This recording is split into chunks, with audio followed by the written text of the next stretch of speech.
Айтыс сахнасында тай күнінен танылған ақындардың бірі Иранғайып Күзембаев. Еуразия университетінде айтыс мамандығы бойынша тәлім алып шығып, шынды сөздер арқылы көрерменнің қошеметіне бөленіп келеді. Иранғайыптың бойындағы ерекше қасиеті қазақи қалжыңды шебер қолданып, айтыс сайын көпшіліктің көңілін көтере білуі, әрі қоғамдағы келеңсіздіктерді ащы тілмен дөп басып айта алуында. Ол көптеген жыр жарысында бақ сынап, халықаралық республикалық айтыстарда қарсыласынан оза шауып, алтын домбыра секілді ірі айтыстарда жүлделі орындар алып жүр. Жыр мен домбыраны жанына сергеткен Иранғайып бұл айтыста ағасы Талғатпен тартысқа түспекші.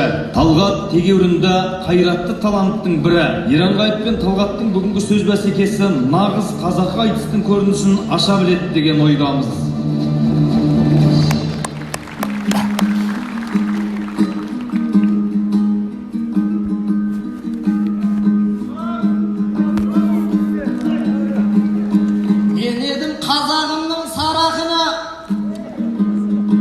Sağındırıp әніне бар еді, сағындырып әнге салатыны. Бауыржан ағама көтеріл деп бата берді, қазақтың жүрсін дейін нар ақыны. Бауыржан ағам енді сәл көтерілсе, белгілі ғой қай жерге баратыны.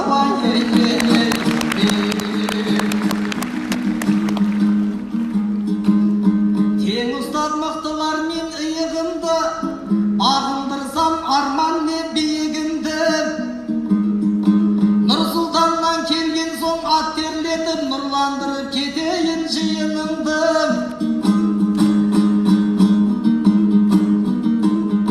Қонағын қандай қылып күтіп жатқан, патша көңіл байқады пейіліңді. Ал халелмен алайын амандасып, зиялы жұрт сап тұрсаң зейініңді.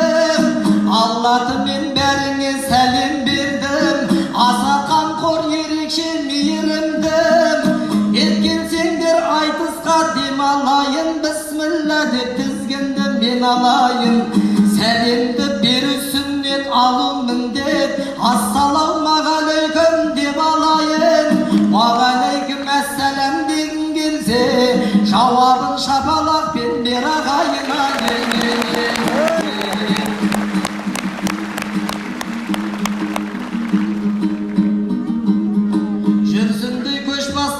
Қара нарың, халықтың жасап жатыр қалағанын. Әжесімен шығарып немересін бір үйдің айтыстырмақ балаларын. Бұрын соңды болмаған бұндай айтыс, көрермен берер кейін бағаларын.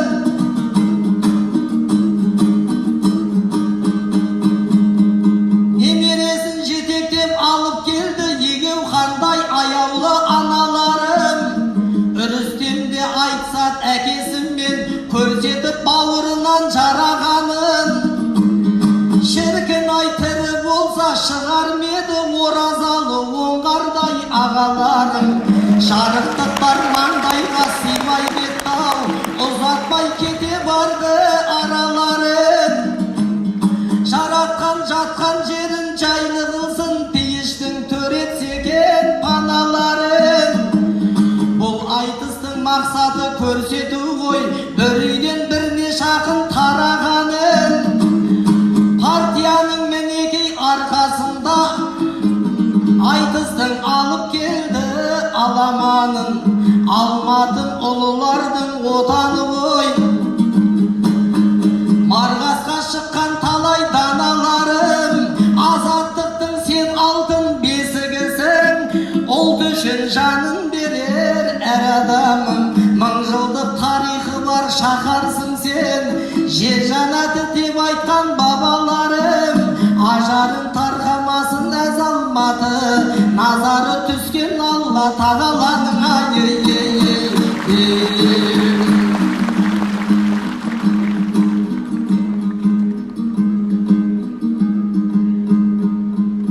Менен гөрі жақындау анасына, әкемнің бұрылайын баласына.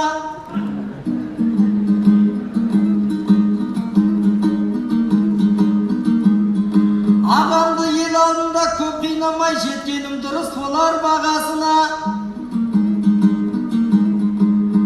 отанда отбасынан басталады, оны бірақ Нұр Отан басқарады. Бауыржан Байбек ағам арқасында Алатауға кеп қалды басқаралы. Қасында қарсылас боп ағам отыр, қара бұлтай түнеріп қасқабағы. Ал аға айтысуға дайынсың ба, ініңнің де болмай тұр басқа малы. Кімнің үлкен екені емес бүгін, кімнің мықты екені расталады.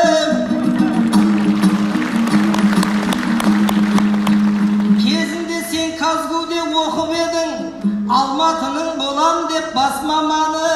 Сені қайтсем биікке шығарам деп, анамның да қалмады шашпағаны. Ең соңғы екі сиырын сатып кеттің, Алматының болам деп жаңа бастаймын деп бастаманы. Екі сиырдың ақшасы біткеннен соң тәрк етіп қашып кеттің басқаланы. Ақырында ауылдан бір-ақ шықтың, өмірден қалмады деп басқа мәні. Сүтсіз ішкен шайларым еске түссе, еріксіз екі көзден жас тамады. Сонда да сенен ғана жерімейді, жек көріп тұрса дағы сенімейді. Өткенде елбасымыз еңбек еттет, жалқаулықпен сұрамай тегін үйді. Екі сиыр сатып ап баққан жанның несібесі деді ғой кемімейді. Ал сені керісінше ауыл жақта сиыр сатып оқыған сері дейді. Ауылда талғат деп бір айқайласаң, баяғы екі сиыр мөңірейді. Енесінен қап кеткен екі бұзау, талғатты көрсе болды еңірейді.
Астана Сарыарқаға көшкенменен, бәрібір сен асқақсың халық үшін.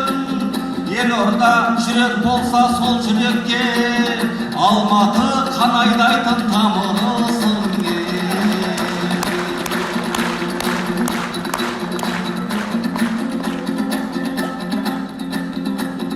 Иранжан, мен көзіңнен от көремін, жалынды сөздеріңнен шоқ көремін. Ол рас 4 жыл тұрып Алматыда, ауылға атты бұрып беттеп едім.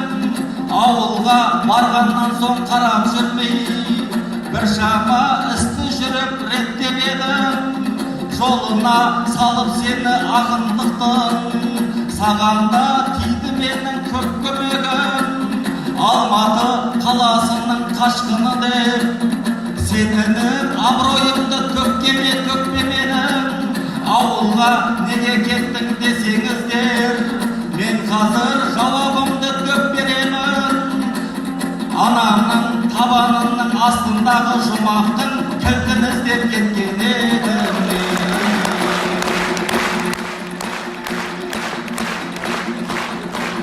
Жайқалтып көңілімнің жасыл бағын, жөн болар бұлай тұста ашылғаным.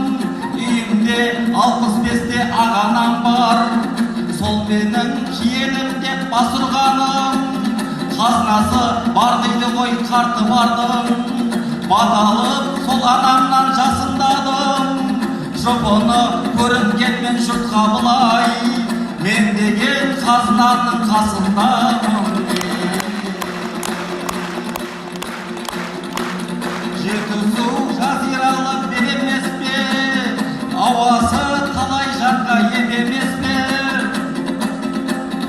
Осындай жақсы күнде жиналғанда ағайын көңілдері кең емес пе? Мен қазір Қараотанның иесімін, бұл өсіп ағайындар жөн емес пе? Кенже ұл шаңырақта қалу керек, бұл деген қазақтағы жол емес пе? Кенже ұл бола тұра кетіп қалған, Иранжан нағыз қаштым сен емес пе?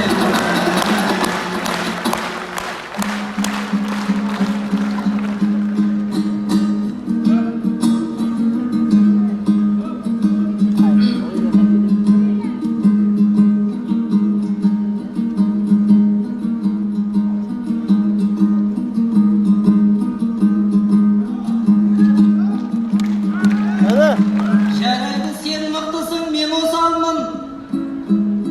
Мұнымызды ағаттық демес әркім. Шынымен қара шаңыраққа шақырсаңыз, менің де келіп отыр келе салғым. Әй, бірақ беретұғын түрің жоқ қой. Мен де сенің сөзіңе сене салдым. Отбасы тағы деген шағын мемлекет қой, оның бола бермейді төресі әркім. Сен біздің мемлекеттің басшысысың, орнын басып отырған төре шалдың. Басқарғаны болыпты біраз уақыт, жарайсың жан-жағыңмен теңе салдың. Атамыздан қап кеткен қара жерді қоршау салып көршіден бөле салдың. Бірақ та есігіңе еге болмай, ел жұрттың айтқанына ере салдың. Ауланда бөтен малдар жайылып жүр, оған да көзді жұмып көне салдың. Қорғанбай көршіңізден қарыз алып, Орманбай көршіңізден кеңес алдың. Іргеңде ағып жатқан бұлақты да көп балалы көршіңе бере салдың. Жетісіңнің де жартысын көршіге бердің, егінді келмеген соң еге салғың. Есігің бала шағаң өткенде шулап еді, олардың құлағынан тебе салдың. Есігіңе егелік жасамасаң, әуре бұл қоршауды неге салдың? Кез келер кедей күліп бай дöкінген, мәңгілік заман болмас майге кірген. Ай аға, сен сұңғыла жігітсің ғой, қазіргі сажағы дайға сай бекінген.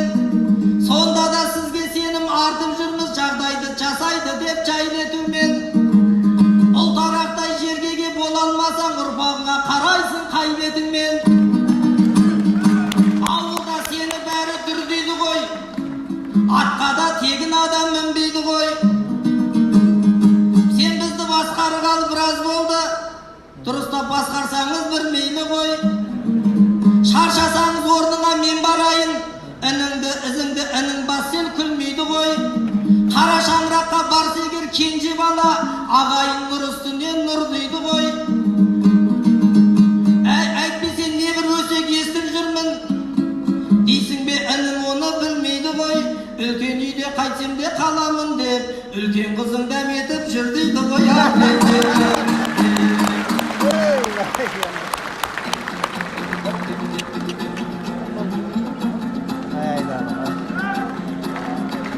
Жыр айтып осы бүгін тебіренем, жанымды жалындатсын сенің дөнем. Қыз деген қонақ қой, ол тұрмас үйде. Мен оған айтшы інім енді берем, төрінде алматыдай бақ баланым, жалынды жырлар болсын жаттағаным. Ал енді інім саған ел алдында, мен қазір бір сырымды ақтарамын. Әкеміз о дүниеге аттанарда сөз айтқан, мен сол сөзге тоқталамын. Талғатжан кішініңе дұрыс қара, қайтарма деп айтқанды бақталамын. Ол кезде 14 жасар бала едім, мәнісін түсінбей ақ қараның, әйтеуір әке сөзін мақұл көріп, сызығын аманаттың аттамадым. Есіңде шығар сенің мектептен соң, жетектен Астанаға ап барғаным. Балғынбек Дәулеткерей достарыма тапсырып сені мықтап аттанғаным. Бұл күнде сенің атың шыққан сайын, мен үйде мәз-майрам боп мақтанамын. Өйткені сен биікке жетіп жатсаң, ол менің әке үмітін ақтағаным.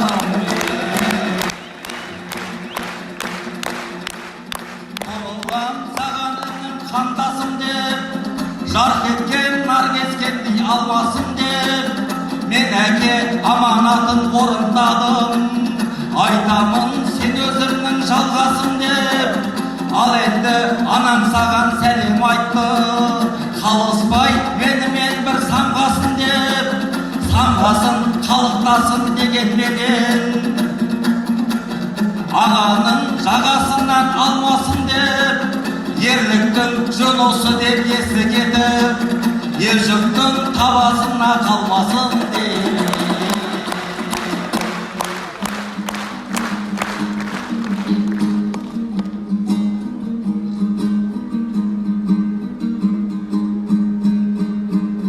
Әкемді айтып арындап ағам басты,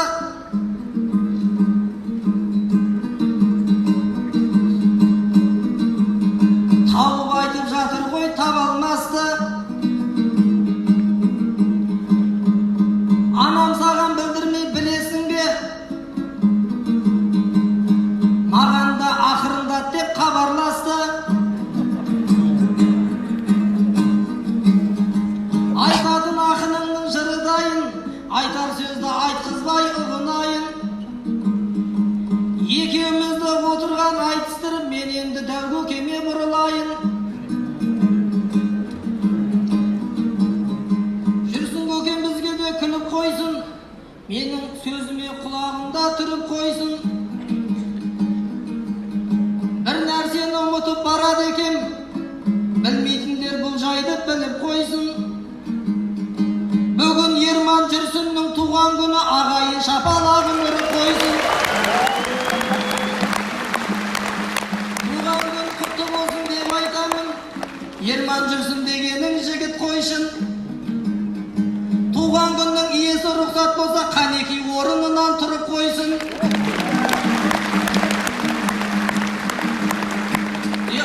Туған күннің иесі ана бала, бер қарай сахнаға шығып қойсын. Ол менің 6 жасар балам еді, білмейтіндер дұрыстап біліп қойсын.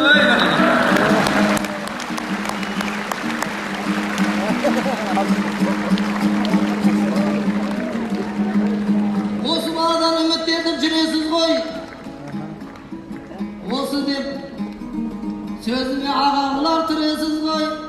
6 жасар қасыңа бала келді, назарға мына сөзді ілесіз ғой.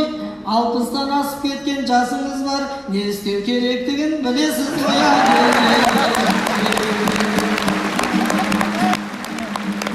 Баламның Жүрсін дейін атасы бар, Залдотқан Бақыт Жамал апасы бар. Ал балам Нұрсұлтаннан келгеннен соң, қол жайып атаңыздың батасын алайын.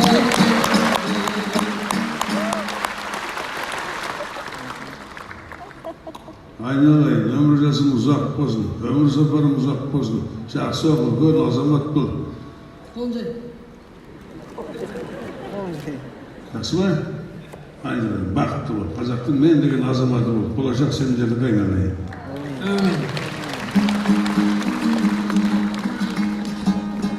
Атасын деп балаң алғым кеп тұр, тағы да залда тұрған жарым кеп тұр. Бауыржан Байбек ағам төрде тұр ғой, рұқсат болса бір қолға салғым кеп тұр. Жүрсін Ерманның баласы Ерман Жүрсіннің аузына бір түкіртіп алғым кеп тұр.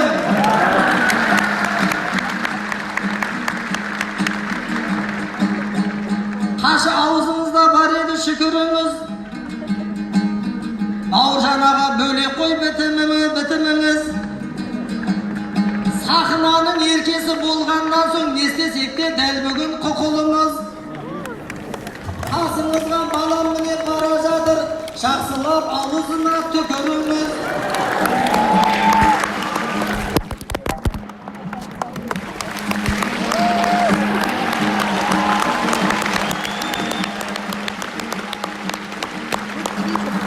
Бауыржан Байбек ағасындай болады деп сенім артып отырмыз бүкіліміз.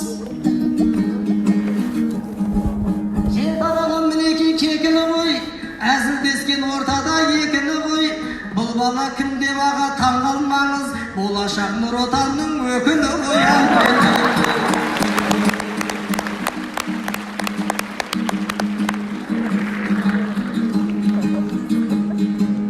Жүрсін деген емденді ғажабат ол. Ал шатқанда шаршамайтын қазанат ол. Ермандайын Ермандайын сен балам палуан бол, жүрсіндей Алла жазса азамат бол.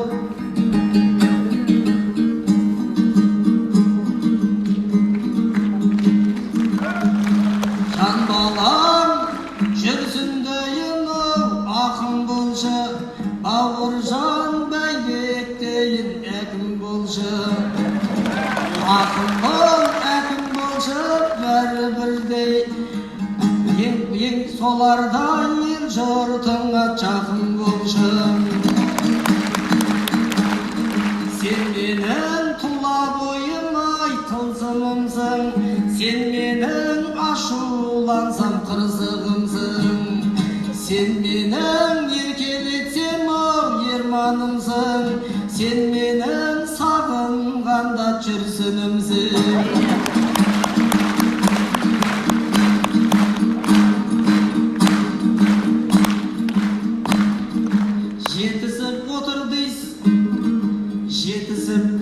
Отыр дейсің ағам қайбір, айтсу оңай дейсің маған қайбір. Айтайық отбасылық құндылықты, бақытты басыңдағы бағамдайды. Біреулер анасына бара алмай жүр, біреулер әкесіне бара алмай жүр. Бір ана 10 баласын өсіргенмен, 10 бала бір анасын баға алмай жүр. Әкенің ұлылық бар есімінде, анамның жылылық бар бесігінде. Ата-ана қалмас екен қартайғанда, мұңайып қарттар үйі есігінде. Арасы бар, данасы бар, бәрінің елден асқан бағасы бар. Адамдар бақытты ғой, әкесі бар, адамдар бақытты ғой, анасы бар. Ағасы бар адамның жағасы бар, бұл сөзге айтшы күннің таласы бар. Алдыңда әпкең болса қандай жақсы, адамдар бақытты ғой, ағасы бар. Інісі бар адамның тынысы бар, ол үйдің береке мен ырысы бар. Аға деп еркелейтін қарындаспен, адамдар бақытты ғой, інісі бар.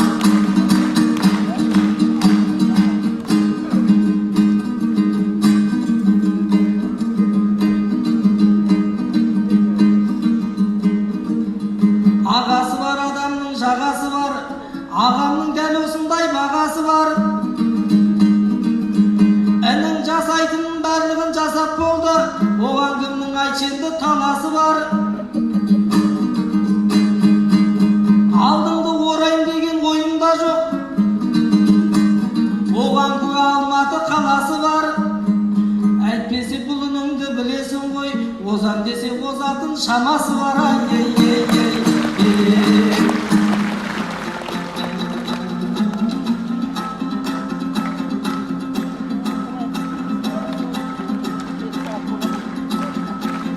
Жүректен жауқа жырлар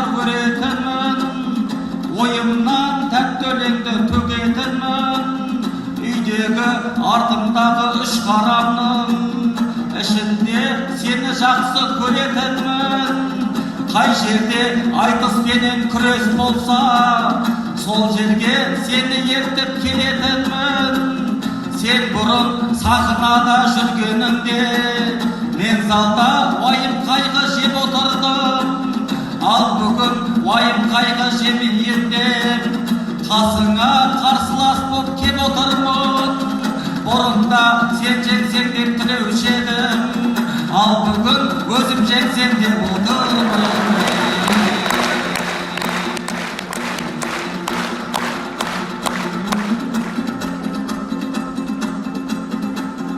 Иранжан сенімсің соңындағы, өренсің осы өнердің жолындағы. Бұл күнде жүйрігінің біреуісің, жүкеңнің басқаратын тобындағы. Сен қазір Астананың тұрғынысың, ақынсың алдыңғы шеп орындағы. Мен анау шиелілік жігіт едім, ендеше белгілі ғой оның бәрі.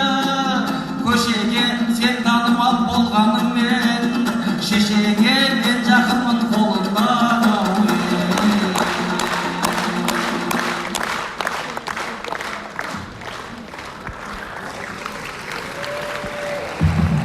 Рахмет.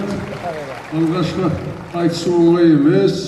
Оның үстіне екеуі ағайынды болғаннан кейін не болады? Бірақ жақсы айтыс болған сияқты. Қазір алғанша Күзембаевтардың отбасылық айтысына баға беріңіздер. 9.